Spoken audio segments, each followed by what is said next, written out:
chapter 14 today, if you would, have verse 25. We will conclude with verse 30.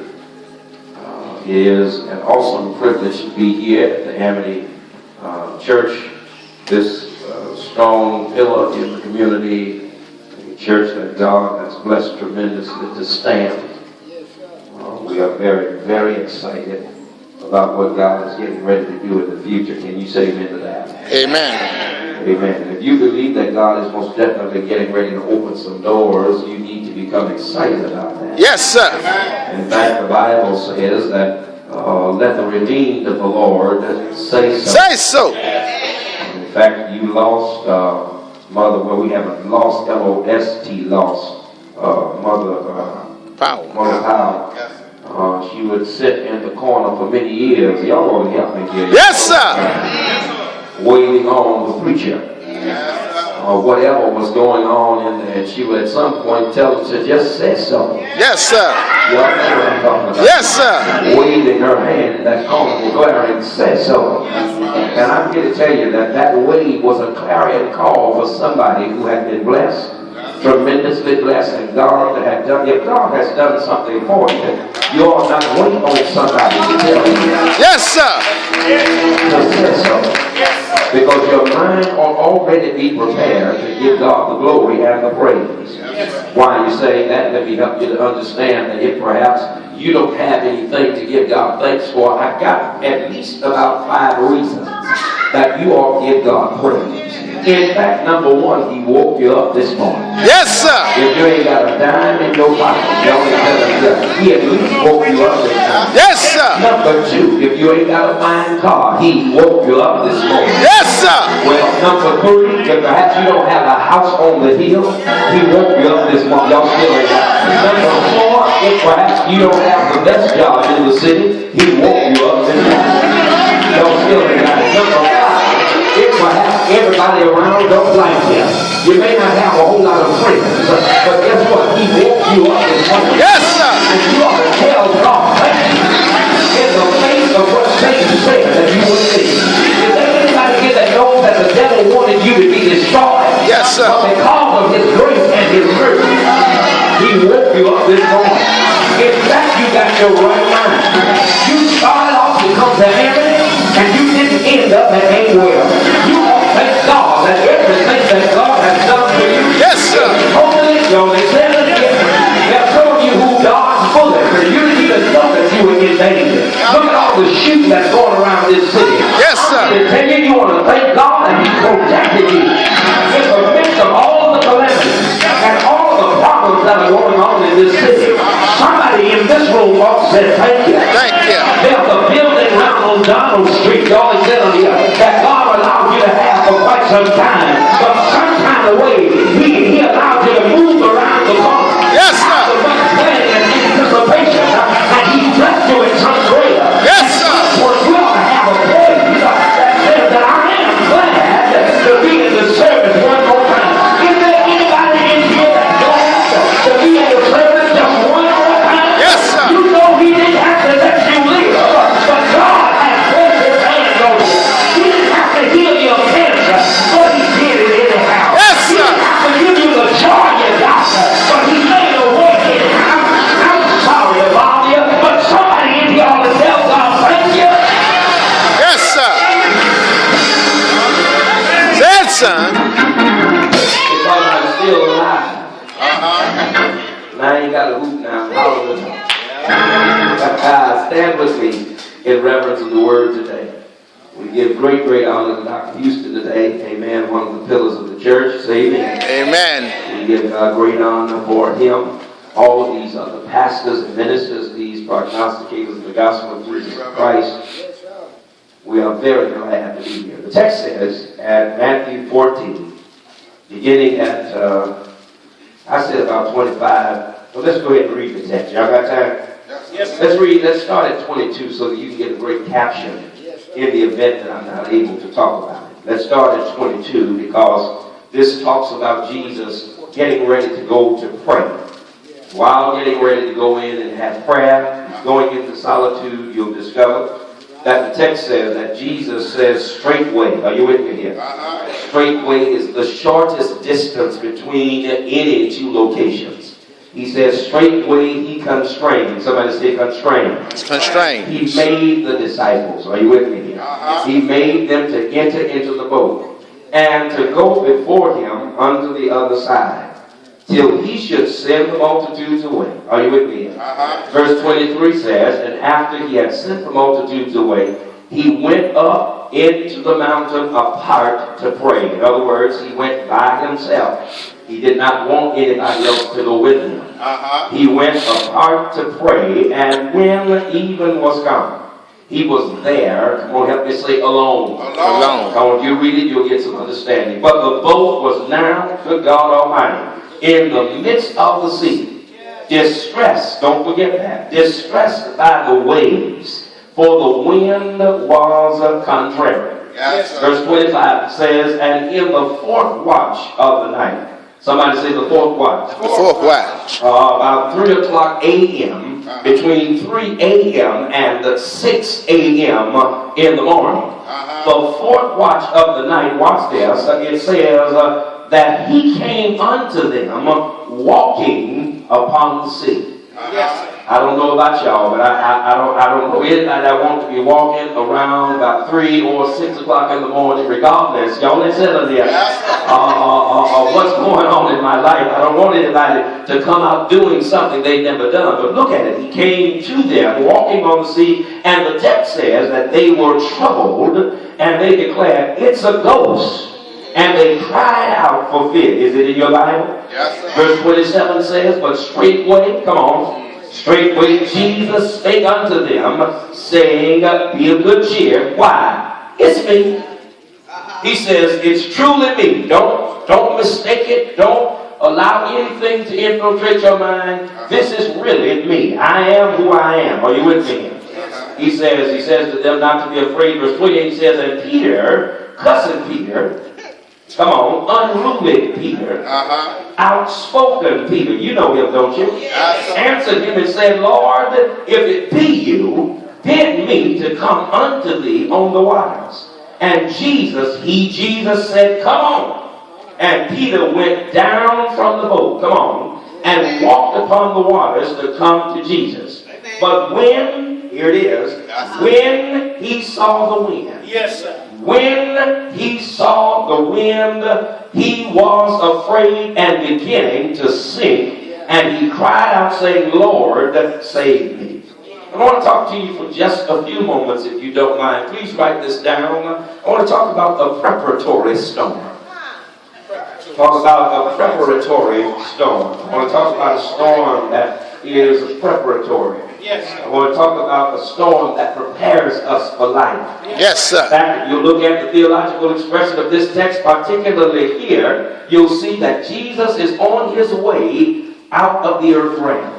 And on his way out of the earth realm, you'll discover that while Jesus is on his way out, he needs to prepare others to keep the work going. Yes, sir. I'm talking to somebody right here in Amity Missionary Baptist Church, because if you look at it, there's been some growth in this church. There's been some extensions added to the church because of preparatory storm. Yes, sir. Somebody had come to the conclusion that we knew that everybody that was here previously would not be here in 2018 to carry on the work. Yes, Can you sir. say amen to that? Amen. I want to tell you about this boat, this big ship, this cruise ship, the Columbia 2. Somebody say the Columbia. The Columbia 2 is a 290-foot, 4,000-ton cruise ship. In fact, on one occasion back in 2010 or so, this ship was in the middle of the ocean, and this ship was literally tossed to and fro like a toy in the dangerous waters off the southern tip of South Africa. In fact, this ship, if you please, the waves shattered a window, and on the bridge of the Columbia, it knocked out all of the communications, and the radar was down.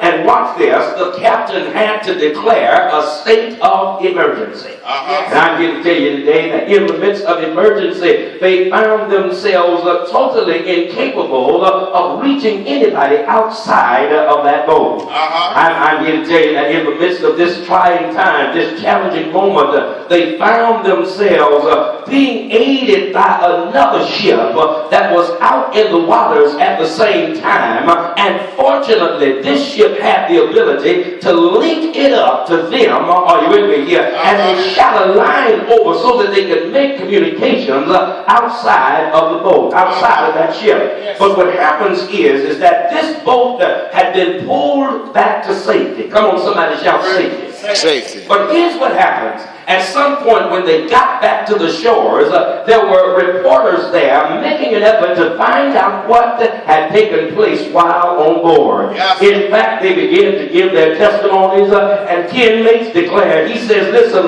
we are boaters. In other words, he says, listen, we've rowed many cruises, we've been out there a number of times, but here's what he says, I've never seen anything like this before. Yes. Is there anybody here that understands that when it comes time to testify, there ought to be those who can speak about their experiences while on the boat? Watch this. Sharon Coleman said that coffee pots and everything were flying around in the cabin. Are you with me here? And they asked us to go to our cabins and look at it. It was about 88 Americans on board, and many of them were retirees. They were confined to their quarters while another cruise ship, the National Geographic, watch this, Explorer, came to their rescue. I told you that, didn't I? And here's what you got to understand is that they began to testify that this ride was very, very rough. Yes. He says this ride was extremely tough. They said we've never been through anything like this before. Can you say amen to that? But one thing about it is that there were those who were on the ship that said, however, the storm hit us, but it was a wonderful experience. Now, those of us who have never been on a ship, watch this. If perhaps you've gone on a cruise, you understand that when you get on the cruise, you begin to bask in the greater amenities. Why y'all looking at me in that tone of voice? You begin to bask in the greater amenities of what the ship has to offer. In other words, you drink whatever you want to. Y'all want to help me preach. Whatever you want to drink. You can stay up as long as you want to stay up. You can sleep as long as you want to sleep. In fact, I discovered that out there on the ocean, the phone systems don't even work. So nobody can call you. Nobody can contact you while you're out there. So you're having the greatest time of your life. But I'm trying to figure this out, how it is that these people call this a good experience because they had experienced a storm. But here's what happens. They said, even though, watch this, they said, even though we've been in a storm and we've been challenged, the good news is that the God that we serve sent somebody, or y'all want to help me here, to rescue us while we were in the midst of our trouble. Yes, is there anybody here that's been through a storm in life and you had some challenges in your life, but God always had somebody to come by and tell you that it's going to be all right. Somebody had come by and told you that, listen here, if you just hang in there, I'm going to get you out of what you've been in. And I'm here to tell you that none of the passengers who paid $9,000 a piece were injured. Some say they were lucky, but I'm here to tell you that they have the favor of God on their lives. Are you with me here? And here's what happens.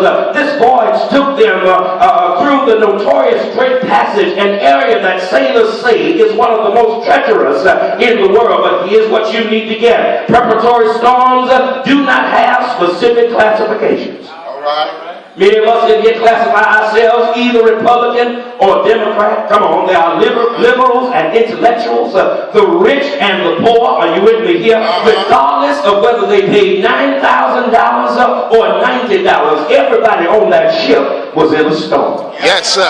Regardless of what they deemed themselves to have been, everybody on board was in the storm. Yes, sir. And I've got news for you. I don't care whether you're one of the big dogs in Amity. I don't care if you got the best wig. I don't care if you got the best house. Yes, sir. You can go up in the best car. But I'm here to tell you, I'm here to submit to you today that the best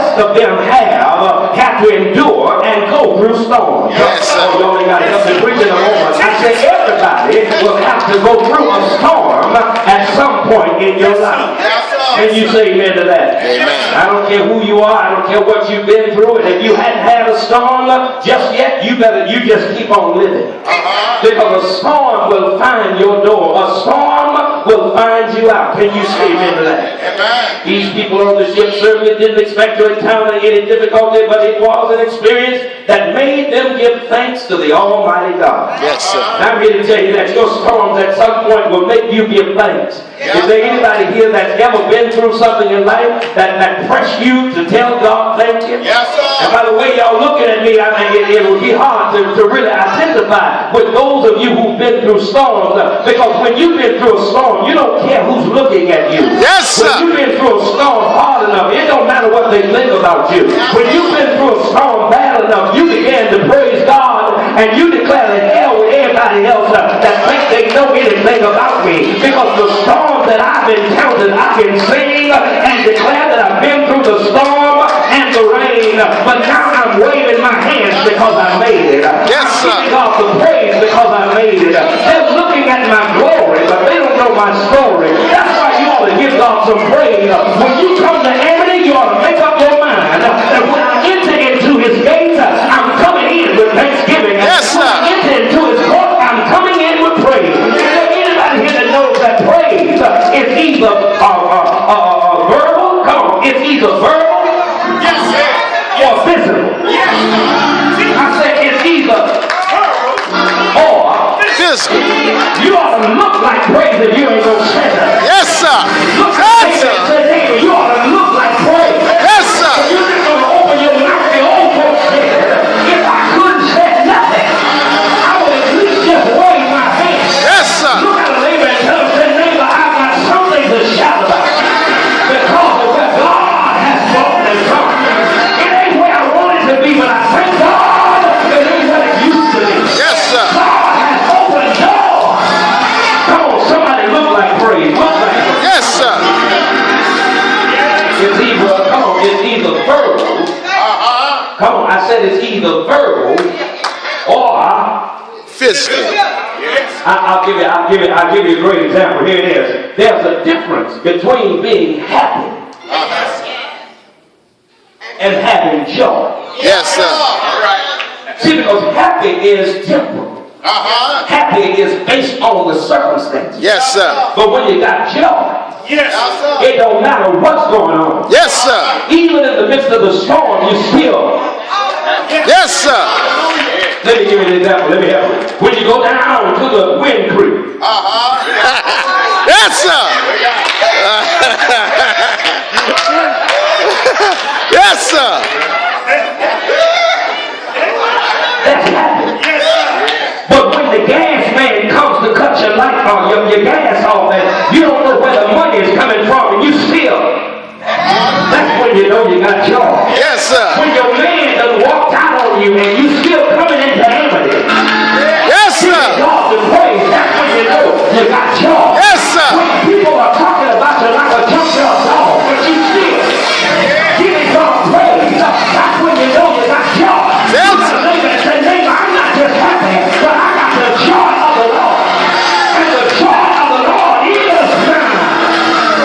Hey, is there anybody here that will tell somebody I got joy? Not just that, but let me talk about it just a minute. Because you need to look at following the miracle. Jesus has some other lessons to teach these guys. He's got a bunch of fellas going with him. But the crowd then is dismissed. The disciples are dispatched across the sea. Jesus himself goes into silence and solitude. He goes up on a mountain. Come on a mountain to pray. It seems that mountains are important to Matthew for some reason. So to his prayer. Can you say amen? Yes. But Jesus prays to the Father constantly, drawing on his Father's promises to him, seeking his Father's will. And I submit to you today that Jesus is not praying for your agenda to become his agenda. Yes, sir. But Jesus is praying that his agenda will eventually become yours. Yes, So stop trying to impose your agenda over on God's agenda. God wants to lift you up And what he wants to do, watch this, what he wants to do with you is he wants to be your God. Can you say amen to that? Amen. The Lord is praying for you that you and I will lay aside our arrogance, our hubris, come on, and our pride, and get to the point where we simply declare, not my will. Try it now. Say, not my will. Not my will. But thine be done. But thine be done. Then God can move supernaturally in your life. So in doing so, he gives his people great examples to follow. While Jesus is alone praying on the mountain, the disciples are experiencing rough weather in the middle of the sea. Yes, sir. Can you see them? They're out there in the middle of the boat. The darkness has come. Yes, sir. And they're out there rowing. But they're getting nowhere. I said they're out there, come on, rowing. And this leads us to our point number one, is that it leads us to realize that it will strengthen your spiritual muscles. Yes, sir. That's it. Yes, sir. Rowing, but not moving. Some of you have equipment in your homes that you don't operate. So you don't understand what I'm talking about. It's almost like the treadmill you got down in your basement or in the other room over there. You're supposed to get on there. Watch this. When you get on there, you're supposed to be moving. But you ain't going nowhere. Because what it's doing is exercising. Come on. It's causing the body to be worked out.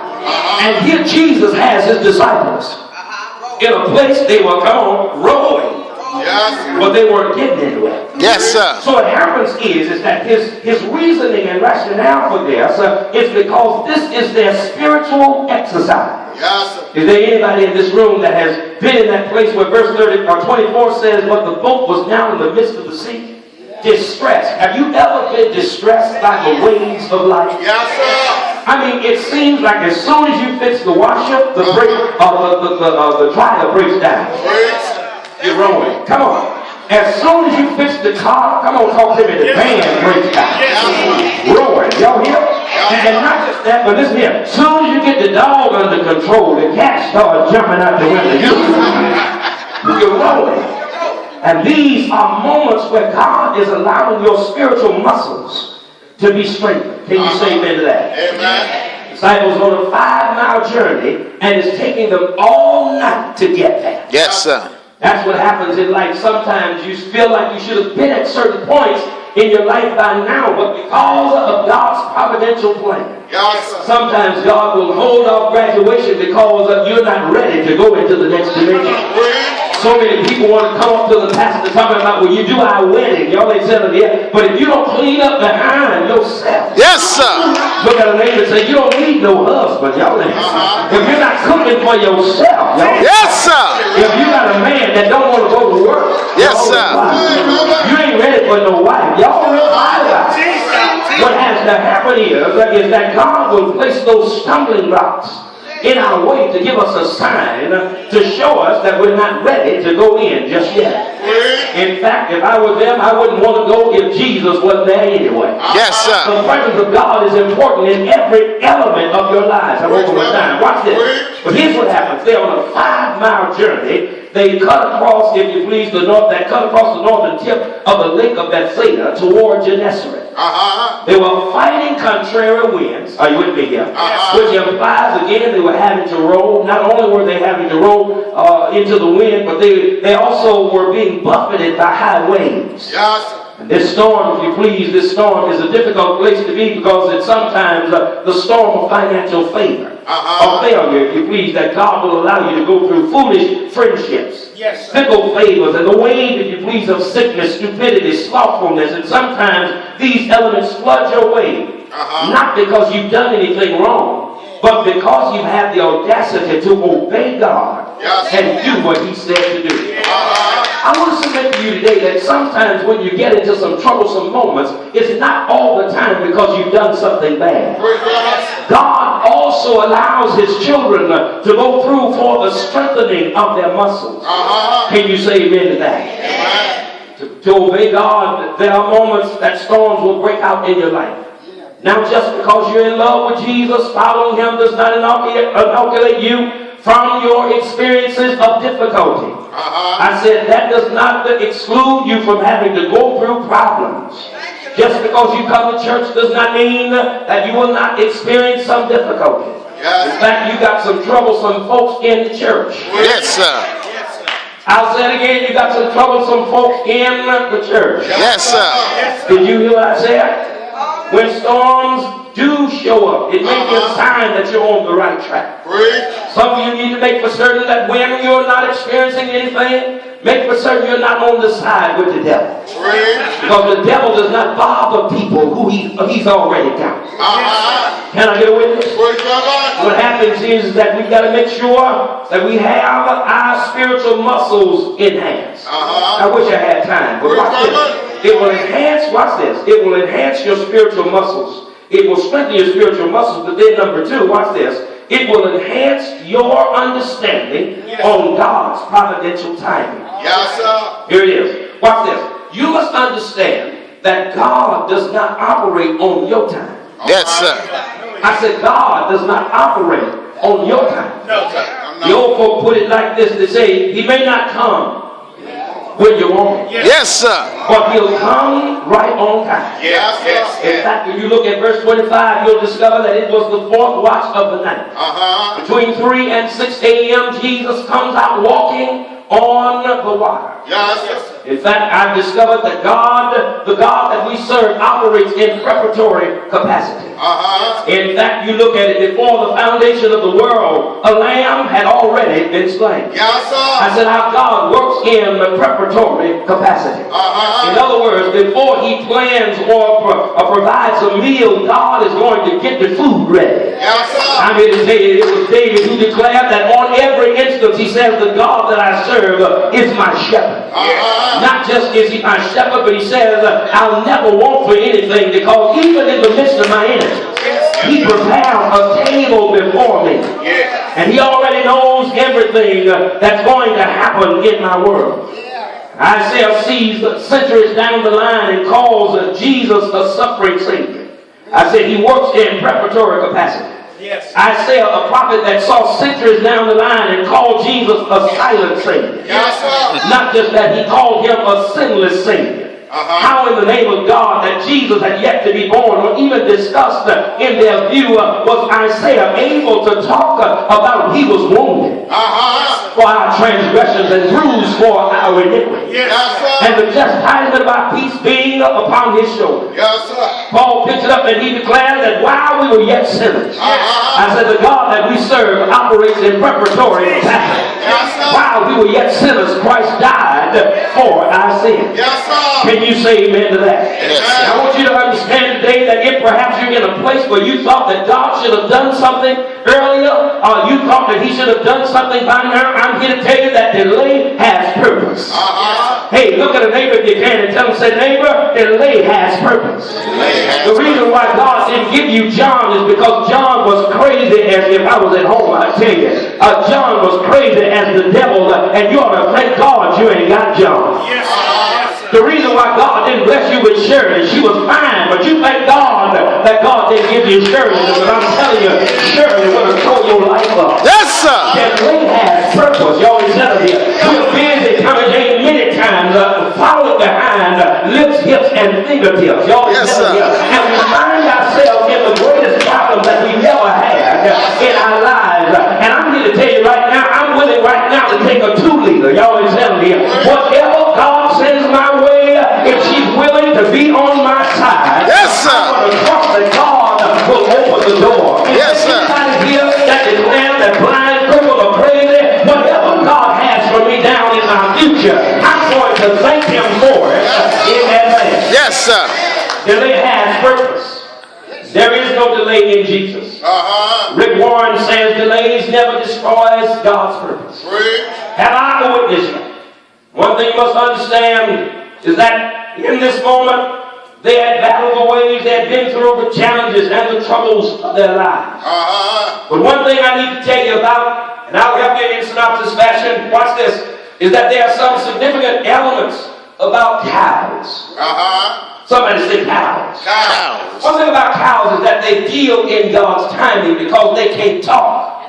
and they have to rely on the assistance of their keeper.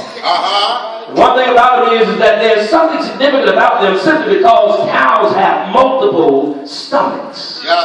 They have several compartments in their digestive system, if you please, these multiple stomachs, if you please. There are times where you'll see a cow and he's got his head down grazing. While he's out there grazing, he's out there in the grassy place grazing. But there are times that I've witnessed, if you please, I've seen a cow in the middle of red turf.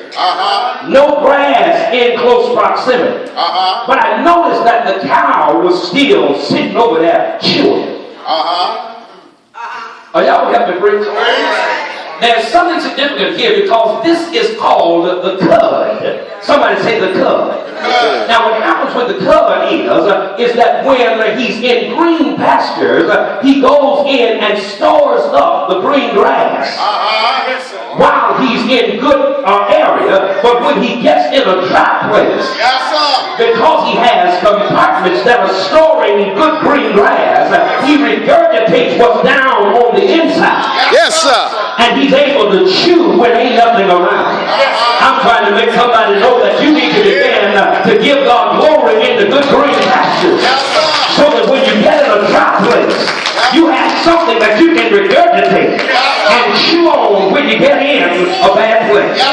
Oh, y'all waiting on me to hoop punch it. Let's go. See shopping. I'm out of here. What happens is that everybody must know that if you're going to deal with a preparatory stotm, you need to make sure that your muscles are strengthened.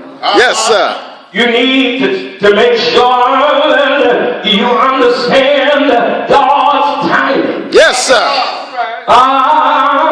Because when you give God your trust, yes, sir, He will make Himself known to you. Yes, sir. Did you hear me? You think that God has left you where you are. Yes, sir. But there are those of you who are in this room that need to testify to people that if God saved me, that He's able to save anybody. Yes, sir. It's time for you to tell the story because the storm that you've been telling while on Donald Street ought not become bougie because you're in a better place on St. Stephen's Road. Yes, sir. Because if my mind serves me right, we're still in Tolmanville. Yes, sir. Did you hear me? Because so many people get bigoted and uppity when God blesses them. Yes, sir. But you need to make sure that everybody knows about the storms that you encounter. Yes, sir. And if you don't mind, shake a neighbor's hand and say, neighbor, I'm glad that you sat by me because I'm glad that God took me through those storms. Tell somebody He took me through the storm because I needed to testify. Yes, sir. I told you that God operates in preparatory capacity. Because He said in Revelation, He said they overcame Satan by the blood of the Lamb and the word of their testimony. And I get a witness. Yes, sir. I need you to help me today because I've been dealing with sinus problems. But shake somebody's hand and say, neighbor, I am a child of the King. Yes, sir. Tell them, neighbor,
and he made energy. Ain't gonna rain.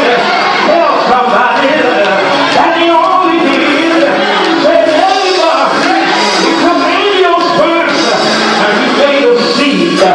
He took the seed and he made a sprout. He took the sprout and he made a brush. He took the brush and he made a bush. He took the bush and he made a tree. He took the tree and he made wood. He took the wood and he made a cross. He died. Can I get a witness? He died out on a hill or hill called Calvary. Yes, sir. But can I tell you today? Early.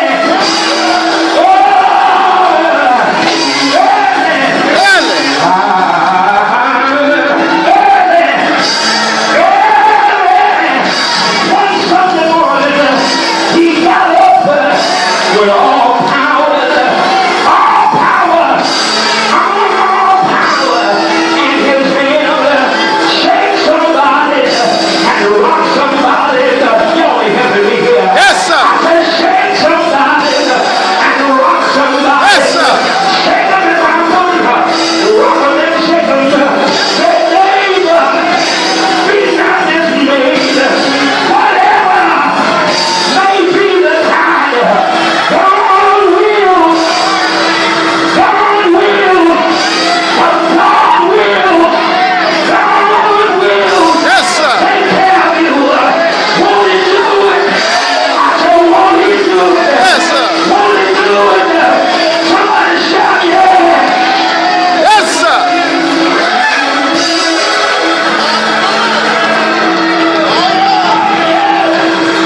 He's able. He's able. Yes, sir. He's able. I said, he's able. Shout, yeah. Oh, yeah. Grab somebody by the hand. We don't do enough of that in church. Some of y'all, listen, we don't do enough of it. When people come, they need a touch from somebody. Somebody may have come in here contemplating suicide. You never know what's on a person's mind. Hallelujah. Minister with me today. And I want you to hold their hand. I want you to tell them, ain't no need worry what the night is gonna bring. Hold their hand and tell them it'll be all over in the morning. Hold them. Hold them.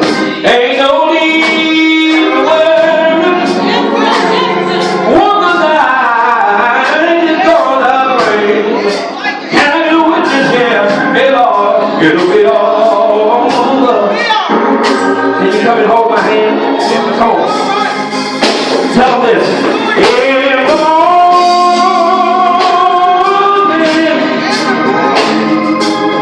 oh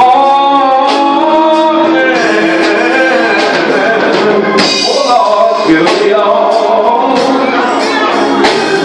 Ladies, in that purple right there, can you help me? Come on, hold my hand. Come on. In the morning, can you help me? Come on. Mother, can you move with that pretty head on? Come on. It'll be all. Hold on. I want to show you something. Come on, watch this. Something getting ready to happen. In the morning.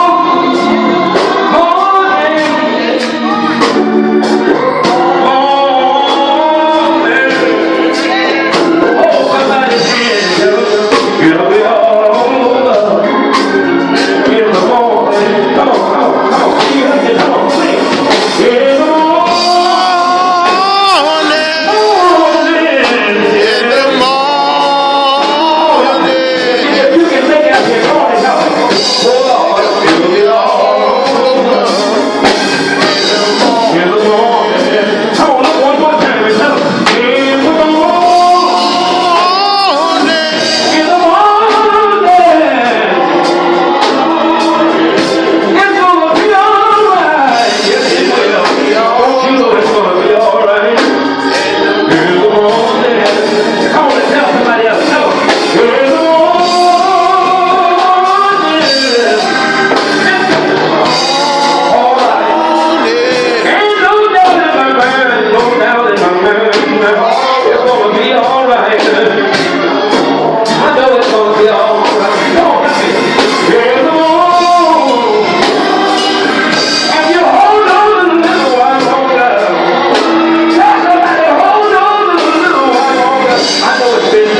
Pastor, I'm talking to that person today that went to the doctor and the doctor told you that you had cancer. Watch this.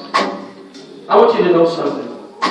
There have been so many cancer survivors in my church that our church has been anointed for that piece of cancer. Man, people come in our church and they say, well, you know, I've been diagnosed with cancer. They have tears in their eyes. So they come down there and then I tell them, I say, all cancer survivors stand up. If people just stand from everywhere. And I have them to point their hands at them and let them know that you can make it.